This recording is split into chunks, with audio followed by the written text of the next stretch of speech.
Hello, everybody, and welcome to the second episode of the Dragon Prince podcast. My name is Will. I'm joined by my co-host, James. Hello. Let's get right on into it.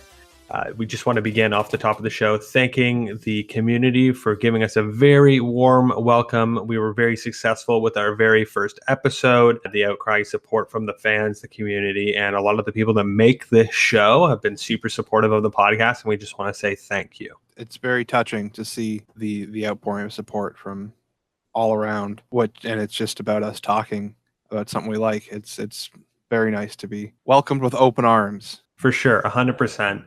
And, we did really good numbers the first show, and we were really only on Anchor. So this week, you're going to be able to listen to this podcast on Spotify, Google Play, iTunes, or whatever your favorite platform is. We've gotten accepted on all of those amazing podcasting platforms.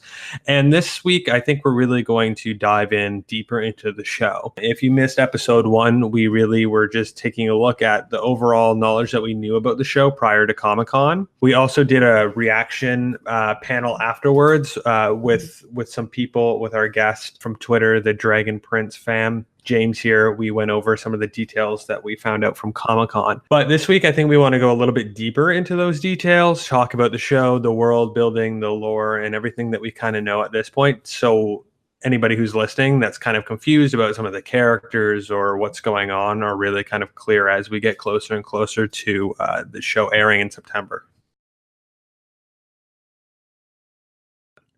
So obviously we know that The Dragon Prince is going to be distributed by Netflix, but it's being developed by Wonderstorm and animated by Bardell Entertainment. From what we've gathered, Wonderstorm is a brand new company created by Aaron Ehas and Justin Richmond, among others. That's going to really be the platform that they're using to create these animated shows and also potentially gaming content as well. We haven't seen any confirmation on whether or not there's going to be games that go along with The Dragon Prince, but at this point, I'm just going to speculate that it might be likely, and it would be definitely cool. And then Bardell Entertainment, I believe, is based out of Vancouver, Canada, and they've been handling the animation for the show.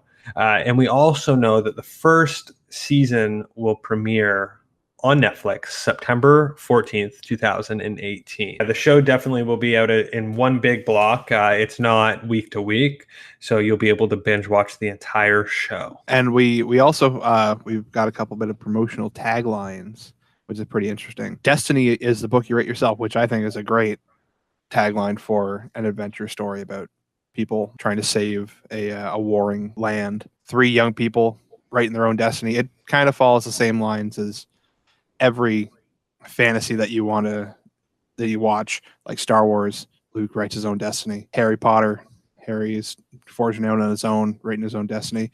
But my favorite bit of promotional stuff we've gotten is Dragon Big. Yeah, and I think that comes from, if I remember correctly, the official Twitter account of the Dragon Prince tweeted that out. They've actually a really great Twitter, so definitely go and follow that. But they tweeted that, and obviously it's a promotional tagline, Dragon Big. I mean, that's what I'm going to go around saying. It's just Dragon Big.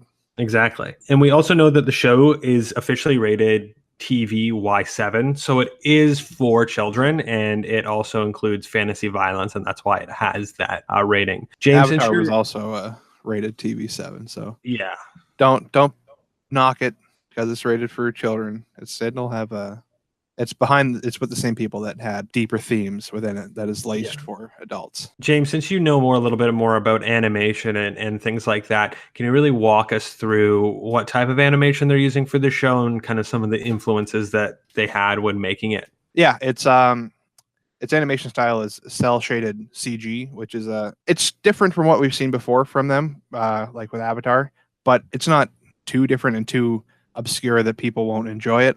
Just you can see from the trailer that it looks very nice. They draw their influence from Fire Emblem and Guilty Gear. Just to address some of the, like that comment you said about some of the gripes about the animation, I think based off of a lot of previous exposure to the cel-shaded CG that we've seen in other shows, it's kind of been hit and miss. But one comment I saw on Twitter that was really great, and I think is very true, is that this show will really be able to show us the power of cel-shaded CG and based off of the trailer and other kind of promotional imagery that we've seen of it, I think it looks really nice. So I'm looking forward to it quite a bit. Yeah, I as well. I'm excited to watch this series. So that's kind of the back end technical knowledge and some of the distribution knowledge, if you weren't aware. Now let's get more into the world and into the show and what we know storytelling wise. So we have the three main characters that will lead us through this show most likely. Number one, Callum. Number two, Ezran, and number three, Rayla. We'll go over all of these characters, I think, in depth here. First, let's start with Callum. He's the elder human prince. He seems to be the one that's interested and has shown some aptitude for magic. And it's pretty interesting because he is not actually the crown prince, even though he's older. He is the adopted stepson of the king. And that will play an interesting role, I think, in the story as we move forward. And we know that Ezran is the younger prince, but he is the crown prince. At least in terms of his complexion, like his skin color, he looks to be the same skin color as the king. So that probably explains why he's the crown prince. Is it going to create tension or animosity? I don't think so, especially if it's like a step situation like that. But it will be an interesting story. And we know that their mother isn't involved, at least in the first episode or trailer, and that they suggested at San Diego Comic-Con that that would be a spoiler if they let us know about the mother. This reminds me a lot of kind of Zuko up front. I was getting a lot of there's just different elements from each of the characters that we're going to talk about that remind me of writing from Avatar. Specifically, Rayla reminds me a lot of Zuko, but this storyline with the mother is very reminiscent of the story with Ursa in The Last Airbender. And you just mentioned Rayla. She's the third character that rounds out our main trio here, and she's a moon shadow elven assassin, and we'll get more into the elven culture a little bit later on.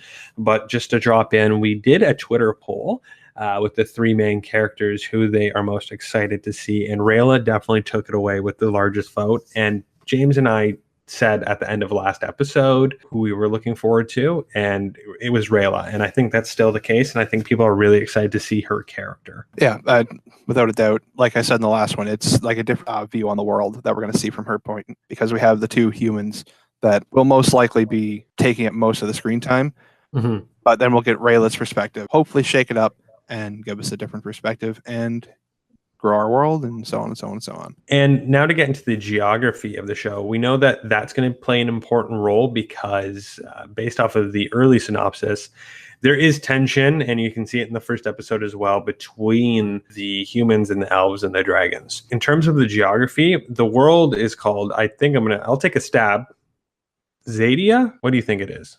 That sounds about right. Maybe Zandia? Zadia, yeah. Or Exadia. Exadia. Yeah, no, it sounds cool. It sounds Yu-Gi-Oh. It actually kind of sounds sci-fi. But anyway, about an XA sound. That yeah, for sure. Those types of names. But we know that it's the magical lands in the east, and that there are 5 human kingdoms in the west. And centuries ago, Thunder, the king of the dragons, guarded the border between Zadia and the human kingdoms. So there's going to be some interesting lore dive, some backstory into this. We have this king of the dragons named Thunder that is kind of the safeguard between these lands. To me, it is like peacekeeping type thing, because maybe the humans and the elves have warred for a long time, and the dragons were kind of there as that intermediate. But as we know, there was originally 6 types of magic: moon, sun, stars, earth, ocean, and sky. And I think everything was fine there. But humans, they developed another thing called dark magic, and this turned things upside down. Dark magic, as you would expect, not the most friendly kind of magic. You get dark magic as kind of a shortcut by capturing and consuming the essence from creatures, magical creatures, which it sounds like a Voldemort kind of thing. Yeah, it kind of does. Sucking up unicorn blood. Yeah, but that will also, I'm interested as we go deeper into the show and find out more information, obviously watch it, how creatures and animals interplay with magic and how that kind of works. But the dark magic that humans developed, I think quickly, as the title of the magic, it being dark, suggests, started to upset the power balance in this world. It was a shortcut, right? It was fast, but led to corruption. And that's kind of like Warcraft. Yeah, I was thinking the exact same thing. Yeah. So we're seeing a lot of these great, and this is what I already like about this show. It's taking a lot of these great elements that we know from classic fantasy, whether it be video game, movie, book, and we're getting a big melding pot of all these great things that we love. Yeah, and it's like fan service without having the actual series in it. we also know after the discovery that humans had dark magic, the dragons, kind of being upset about this, teamed up with the elves to put a stop to it, which I think is a really interesting change because just based off of what I believe, the dragons being the kind of guardians of these two factions, them signing with the elves is a big deal. The way I was seeing it was kind of like you were saying the dragons were the peacekeepers. So I was thinking they're maybe like the Avatar-ish kind of figure of the world. So the Dragon King went to the elves and said, these people are killing all the magical creatures. They're sucking up the energy and just using it for bad stuff. So we need to get rid of that somehow. So they all attack, and it doesn't go well, from what I understand. No, it looks like the humans were triumphant with the dark magic and they were able to kill the Dragon King Thunder. And not only did they kill Thunder, they killed the eggs and the hair. So what do you have left? Now the dragons are destroyed. What is going to happen? Because if anybody was sensible in this entire situation in terms of the different species, it seems that the dragons were. And now all you have you don't have anything to stand in the way of these two factions, these elves and these humans, as they fight it out. One thing I'm also interested in, though, is right off the top, we were talking about how there's 5 human kingdoms. Is there only one now, or are there still 5? And are you telling me that they've all kind of joined forces, or because of the dark magic, it seems to have descended into corruption and deceit and killing? What are they doing? It kind of reminds me again of those orc factions in Warcraft. They kind of joined together as like a horde, but there were still problems. But at the same time, Callum and Ezran don't look like they're I was going to say they don't look corrupted by dark magic. And from what we learn, one of the boys, he wants to start learning magic, and it doesn't appear that it's one of the elven kinds of magic, which is interesting. And the elven magic is a lot different. And when we go over the episode 1 more, we'll look at how the elves used magic. But before we get into that, what I want to know from you is, obviously Callum wasn't using dark magic there. What is your predictions in terms of them using elven magic, other magic in other kingdoms? Like, how is this all going to play out, do you think, in the first season? I know it's hard to kind of predict this type of thing, but where do you see it going in terms of the humans? Go with like the obvious tinfoil hat thing and say like their mother is an elf or something, because they share a mother, right? Callum and Ezran. That would explain why he can use the different kinds of magic and why they would buddy up with Rayla. They could all end up being siblings. Wouldn't that be fun? They all have the same mother. That'd be classic Star Wars. Classic Star Wars for sure. I think it's going to be interesting because, again, we did another poll. I just wanted to generally get a sense of what people were thinking. I put a poll up about what are you most interested in seeing, dragons, elves, or humans? Obviously, humans were dead last. I think it's pretty easy to say that humans are boring. You want to see all humans? No, I don't. Oh, no, none. No humans. And it was really neck and neck between dragons and elves, but dragons kind of won out by like less than 1%. They're obviously the most mysterious, and as we know right now, which I think over time we'll learn, they're not gone, or there will be some sort of resurgence. But I'm actually kind of interested to see the humans. I want to know more about their inner workings. I like the kind of political intrigue of it. I don't know how deep it'll go into that, if at all, but I'm interested to see how they operate with each other.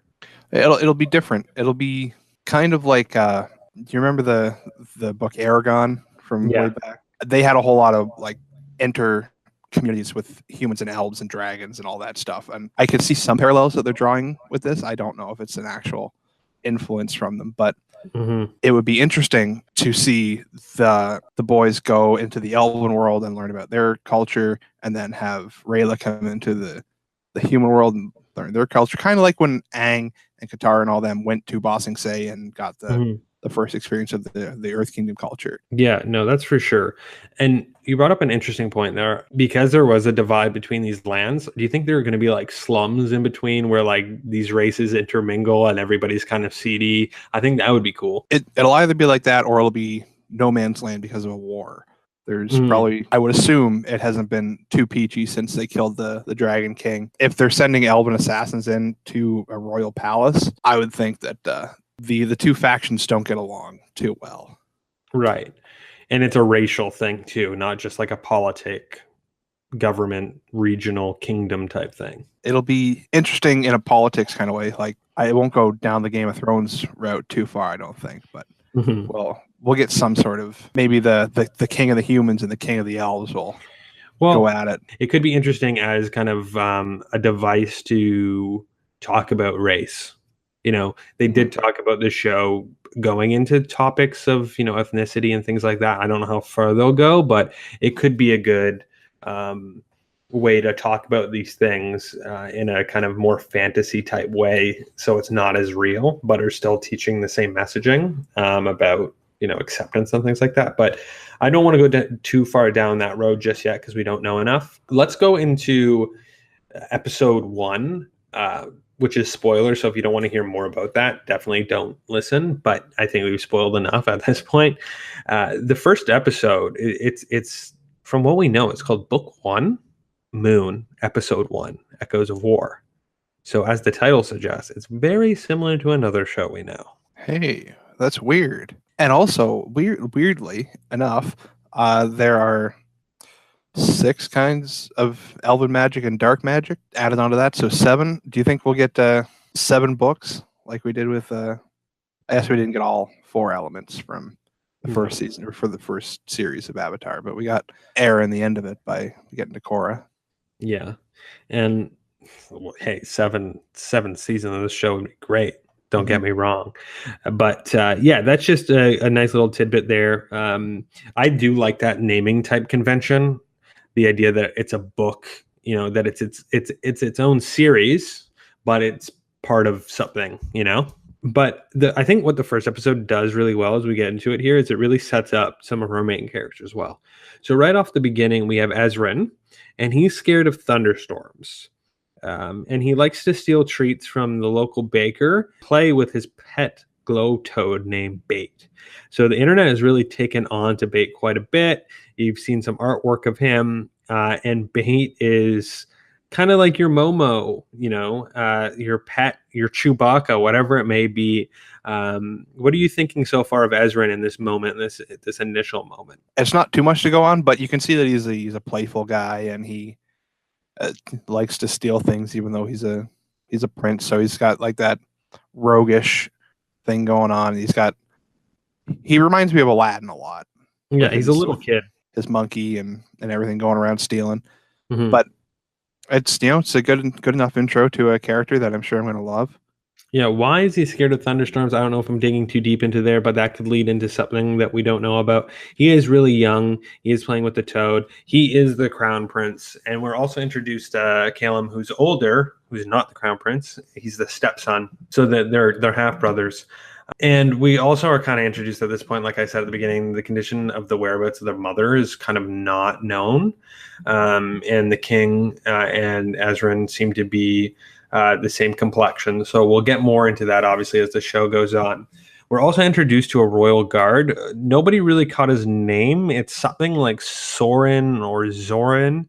And he's tasked with training Callum in sword fighting. Now, that doesn't really go as planned. Do you want to kind of jump into that, James, about what you think so far of Callum's kind of preference? Yeah, he would rather just draw is what he wants to do.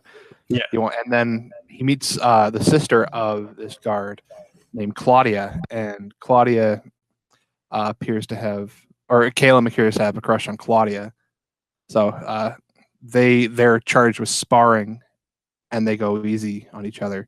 A crush developing, a very little crush. And again, these kids are small, so I don't know, but that's kind of cute. Claudia appears to be very studious. Like, she likes to read books, and she almost walks into a tree while she's reading because she's so focused. Do you think that Claudia is going to play a bigger role in this show? Like, very early to say, but because there is kind of a romancy element, it's not romance in the traditional sense, but like kind of a cutesy crush. Do you think Claudia will be a bigger player? I think Claudia will probably play a bigger, maybe not a huge role, but a fairly large role in the start. Would you say like a Neville Ginny type thing where she's like a supporting secondary character that's interesting but isn't really the main focus? I could see that. I could see her being sort of like an Asami type character from Korra, where she might play a bigger role depending on how the fans react to her. But she's shown using magic and stuff in front of Callum, who is very interested in learning magic. So maybe. Yeah, it's possible. But there is in the trailer. There's a dark-haired female using dark magic, so that might be her, but I'm not sure. Ooh, interesting. Yeah, I don't think so, but yeah, that's interesting. And now Claudia, to kind of put it into perspective, Claudia and Soren and Claudia's father is a highly placed lord, and is also the leader of the royal army / guard. So I think that character will also play a role in it. But as we know, they're allowed. I don't know how hierarchy works in this show quite yet, but they're obviously allowed to converse with these princes. They're of royal or high lineage themselves. So it looks like that's why we're seeing their interaction. Yeah. So let's shift gears and talk about Rayla a bit. Okay, sure.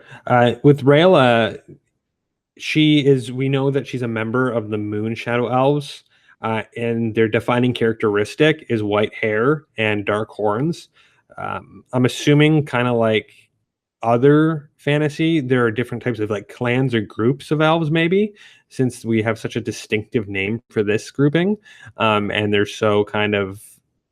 they kind of stand out with the white hair and the dark horns. But this is what we've seen so far, and we know that they draw on power from the moon specifically, and during the full moon that they're the strongest. We kind of briefly talked about that in the last episode.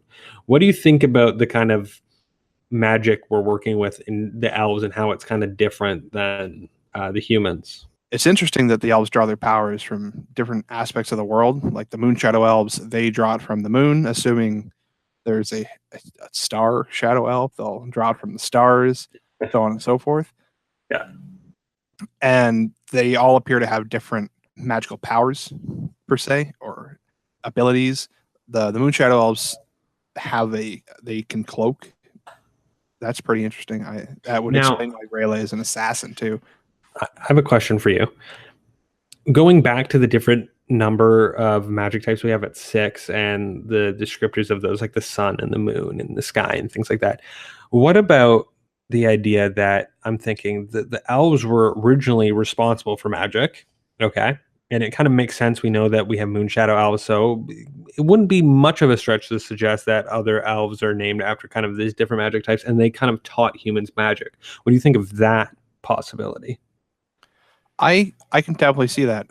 You look at the past work from Avatar, and it was the four types of bending came from 4 magical creatures, and then the moon also for water benders. Yeah. So they learned how to control the elements through these creatures. So it's not a stretch to say that they would use the same kind of teaching elements in this show, where the elves learn from nature, and then the elves are able to teach those tactics and techniques to the humans or whoever else, if the dragons can control magic too. For sure. And we know from the Moon Shadow Elves, they actually have some sort of cloaking, like we said, but it's not like super overpowered. It can be found by certain types of animals. I think it's the moon moth that the humans let go, or is something of that nature, that name, that they set out into the wild, and it helps them track elves that are cloaked in their magic. And one last thing with Brayla is that apparently she has a Scottish accent. Do you think we're going to see multiple elves with Scottish accents? It's possible that they would do, each different faction would have a different accent or background, which would be interesting, because we see that the humans, they have different ethnicities within them. We haven't really seen different accents, but that might be an interesting way to differentiate the elves, because Mhm. we would assume most elves are going to look the same. I don't know if that's elf racist, but We also know that Rayla is going to be a mysterious figure, and this is something that I keep on coming back to, but that's because I'm most intrigued by this, is that she's conflicted about her role. She's young too, right? And I think most young people go through this kind of trial and tribulation of what's right and wrong, and they start questioning things that have always been told to them. So she's probably been told that, elves hate humans and we're at war with them and we have to do all of this, deception. And she's questioning whether or not she believes in that. And we already see hints of that in the first show. And she's also an assassin, which is crazy. She's young and she tells herself that an assassin does not decide right or wrong, only life or death. And I think that mission statement for her or whatever it is will change as the show develops. yeah, it'll be interesting to see how she develops, and that's why I think most people are interested in her, because she has that Zuko element where she's conflicted and doesn't know what she's doing. But to differentiate her from Zuko, she doesn't really have that mentor figure that we had in Iroh. Yeah, at least that we know of yet.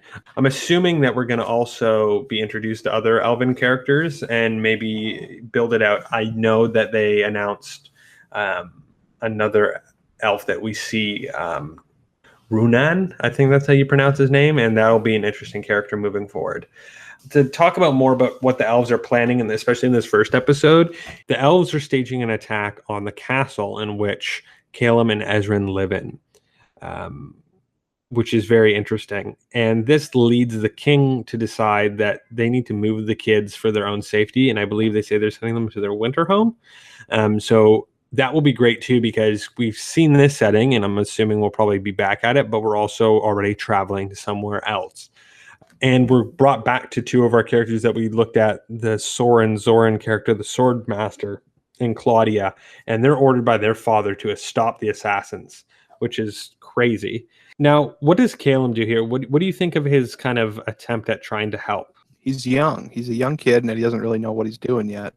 So there's nothing he really can do. He's just he's got the Yang syndrome. He's got to learn, got to master his elements. He's got to train in order to be effective. And I think that's going to be one of his, the two boys. I think that's going to be their main arc, is their development as characters will be growing stronger in order to help defend their city against these elven attacks, and then realizing that the elves aren't the real enemy. They have to figure out how to defeat all the darkness inside of the people around them. Yeah, it's also crazy because so he likes magic. He's training with a sword, so he'll be this crazy mage sword wielding individual. It could be super powerful. But we learned that he's only 14, 15, but you must be 15 to fight. That's so young. And I think these kids will turn 15 like him and they'll go out there and they'll be like, what am I doing? I think that's interesting. It could also be Caleb just trying to impress Claudia, maybe, and that's why he wants to fight more so than he wanted to actually go out and kill some elves or whatever. But that will be an interesting look into what could happen there. So that's kind of the overall preview of this episode. Again, we've been introduced to amazing characters. We looked at already some early world building. What do you think? I am optimistic for the remainder of the season. I can't wait to actually sit down and watch the whole thing. I think we'll have amazing story arcs between the three characters. I'm not entirely sold on Ezran's story yet, because I haven't really seen too much about him. I'm very excited for Rayla. I'm intrigued in Callum's story as well, and we've got so much information on him now with him and Claudia and all that there's enough backstory for him. Yeah, for sure. That I'm invested. To him, I feel he's like a weird blend between Sokka and Aang. Like Sokka wants to protect and he wants to fight, but he also seems lovable. Yeah.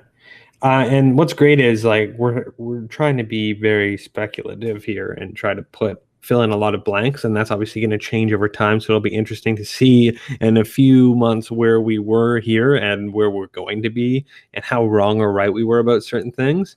But really what we want to do now is ask the audience of the show to chime in. You can follow us at Twitter. Dragon Prince Pod is where you will be able to find us and join the discussion. Tweet at us with your comments or thoughts, or tinfoil theories about these different characters and races, etc. We're really looking forward to hearing what you guys think. Yeah, and don't be afraid to message us and ask us questions. And but yeah, there's no wrong question here, so definitely feel free to join in. It's already been pretty strong on the internet here, so we're looking forward to hearing your thoughts. Now, as we round down the show here, let's talk about some of the ways that you can support the show. Obviously, listening to it, you can find us on Spotify, iTunes, Google, Stitcher, Overcast, Pocket Cast, you name it, we're on it. YouTube as well. We've been getting some support there. Obviously, like I said, follow us on Twitter. But when you're going on these websites, anyone that has a rating system, if you could leave a rating for us and a review, that really helps us with new Untapped listeners. And we want more people to be interested in the show and check it out. So definitely do that. Also, all this information that's been combined and that we're talking about, we didn't do ourselves. There's a great number of people out there that helped compile this information. First and foremost, the guest on the first episode, we want to thank at Dragon Prince Fan. She's put together a lot of great information, and we're going to have her back on the show very soon. But in the meantime, go over on Twitter and follow Dragon at Dragon Prince Fan. And there's a lot of other great individuals out there that help put this information together. Elvin the Spain, Owly D, etc.